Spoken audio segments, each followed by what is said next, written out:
Buckeyes end up scoring 28 in the fourth quarter to win this game. But it starts with, my goodness, Ohio State gets off to what we thought is, a decent enough start, but they've been starting slow most of the year, so much so that we're coming to expect them to come on strong in the second half. But after going down by 10 points, Penn State came alive. And I just did not expect to see the kind of Sean Clifford effort that I saw today. When he wasn't throwing interceptions, he was operating really well.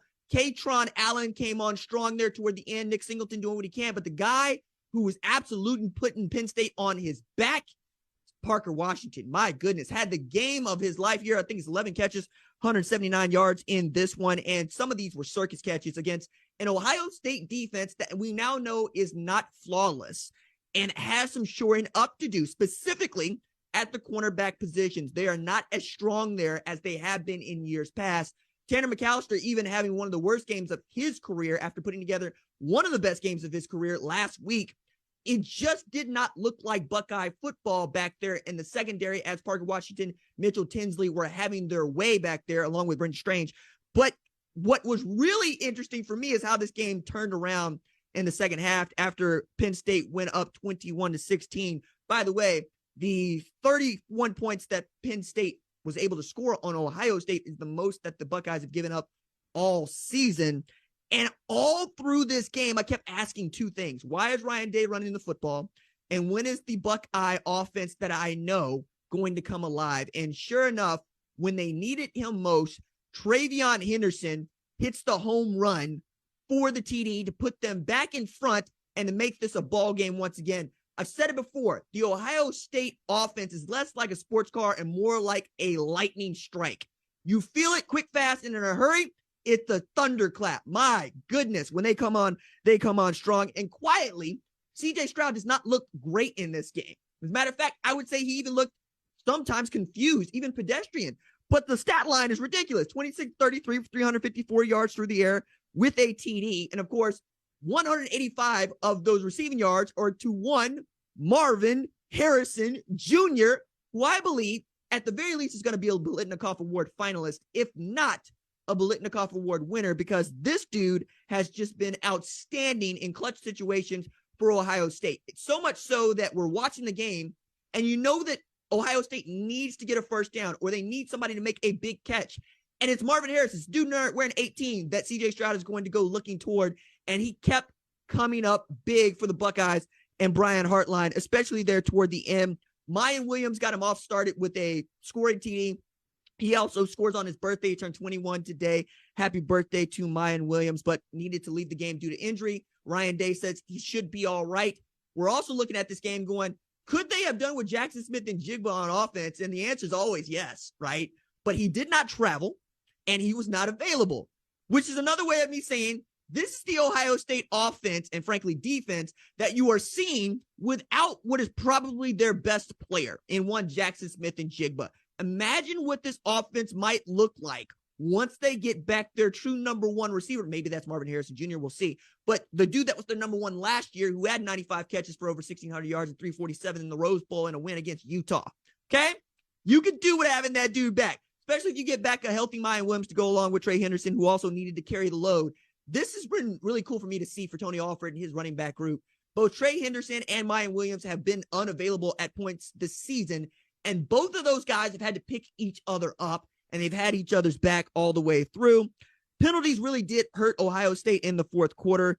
Penn State's kicker also missed two kicks that might have changed the course of this game. We saw some really outstanding play calls from Mike Yurcich. Shout out to going to the oop-de-oop twice in this game. That is the diamond formation, 4 wide receivers to the outset, and then you have the fullback at times spread out one-on-one, throwing slants to the fullback against an Ohio State secondary and making it happen. Sean Clifford, I thought, played outstanding football himself, really acquitted what I thought was a great performance for him today, but also needing to play the game of his life, came up just a little bit short. You're not going to win too many football games when you lose the turnover battle, and that's what it came down to for me, watching the Ohio State Buckeyes come from behind as the dude at the center of it is defensive end JT Tuimoloau.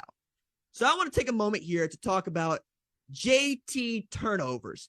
because I haven't seen a man play this kind of game from the defensive line position in maybe over a decade. Probably take it back to Ndamukong Suh, because the stat line that he was able to put together is one thing, right? And we will show you that as you're watching on YouTube or on the Fox Sports app. But the thing that I really want to put in front of you is that whatever Larry Johnson Sr. is getting paid, it ain't enough, because between JT turnovers and Zach Harrison, you had outstanding defensive line play when you absolutely needed outstanding defensive line play.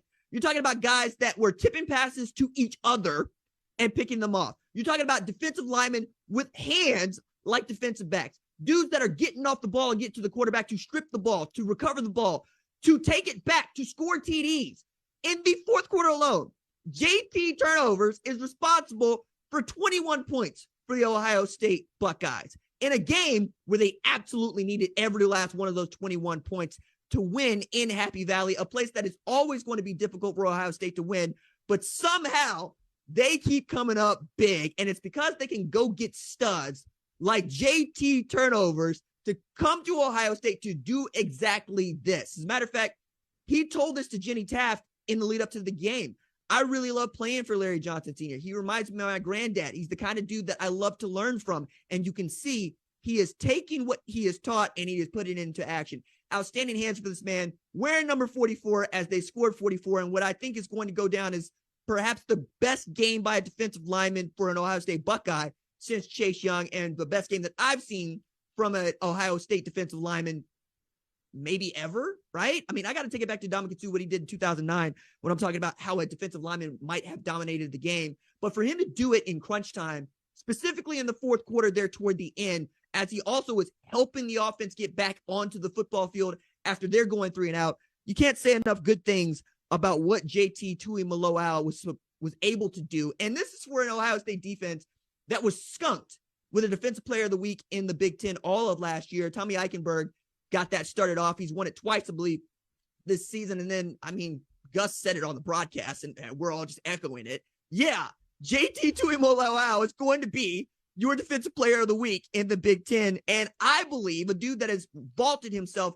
into the conversation for the Bednarik Award, which goes to the best defensive player in all of college football. Outstanding play for an outstanding player. A guy that took his recruitment all the way up to the line. Like, we're talking about July of 2021 when this dude decides to commit on television to Ohio State, shows up there last year and has continued to blossom into a player. They've also got Jack Sawyer over there when Zach Harrison goes to the NFL. You got to see Tommy Eichenberg fight through some adversity today.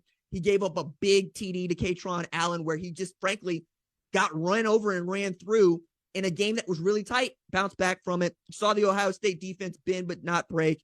They're my number one team in my rankings from last week, and I dare say they'll be the number one team in my rankings tomorrow, but we'll have much more to say about the Ohio State Buckeyes as it looks like the game that is Ohio State, Michigan on November 26th could produce the national champion this season. Been a long time since we've been able to say that.